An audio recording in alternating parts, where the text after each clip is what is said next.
ताला की तरफ मंसूब किताब है जिसका आप हवाला पेश कर रहे हैं, ये पूरी की पूरी किताब ही गैर मोतबर और गैर मुस्नद है, जिस पर दलीलें तो बहुत सारी दी जा सकती हैं, लेकिन आप फ़िलहाल दो दलीलें आसान सी अपने ज़हन में बिठा लें।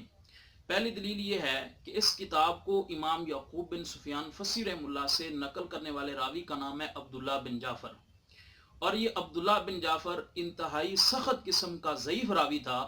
अइम्मा मुहद्दिसीन ने इसके ऊपर मुफस्सर जुरूहात की हैं। चुनांचे तारीख़ बगदाद के जल्द नंबर 9 के अंदर मनकूल है कि इमाम अबू बकर खतीब बगदादी रहमतुल्लाह अलैह के उस्ताद हदीस इमाम बहतुल्लाह तबरी रहमतुल्लाह अलैह इसे ज़ईफ़ करार दिया करते थे, और फरमाया करते, ये भी नकल किया करते थे कि एक दफ़ा इस अब्दुल्ला बिन जाफ़र के सामने किसी ने इससे कह दिया कि आप अब्बास दौरी नव्वरल्लाहु मरक़दहू से फलां हदीस को बयान कर दें तो हम आपको 1 दिरहम देंगे। अब इसने उसी हदीस को इमाम अब्बास दौरी रहमतुल्लाह अलैह की तरफ मंसूब करके बयान कर दिया, हालांकि इसने ये हदीस सिरे से उनसे सुनी ही नहीं थी।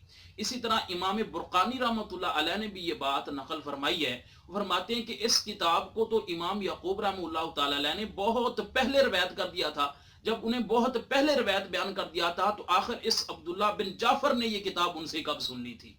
और दूसरी दलील ये है कि इस किताब की सनद के ऊपर गौर फरमाएं तो अब्दुल्ला बिन जाफ़र से पहले इस पूरी की पूरी किताब की सनद ही गैब है, इसकी कोई सनद ही मालूम नहीं है। ये दो दलीलें आप मुख्तर से याद रख लें कि पहली बात तो ये कि इस किताब का रावी अब्दुल्ला बिन जाफ़र जो है ये अइम्मा मुहद्दिसीन के नज़दीक इंतहाई ज़ईफ़ किस्म का रावी है। अइम्मा मुहद्दिसीन ने इसके ऊपर मुफस्सल जुरूहात की हैं। और दूसरी दलील इस किताब के गैर मुतबर होने की ये है कि अब्दुल्ला बिन जाफ़र से पहले इस पूरी की पूरी किताब की सनद ही नामालूम है। इसलिए जो रईस नदवी साहब और दीगर उलमाए गैर मुकल्लिदीन ने इस किताब से इमाम अबू हनीफा और दीगर अइम्मा अहनाफ के खिलाफ जो जुरूहात नकल की हैं, इन जुरूहात की कोई हैसियत नहीं है। अल मारफत व तारीख नामी ये किताब सिरे से ही बेसनद और सिरे से सारी की सारी ये किताब ही गैर मुतबर है।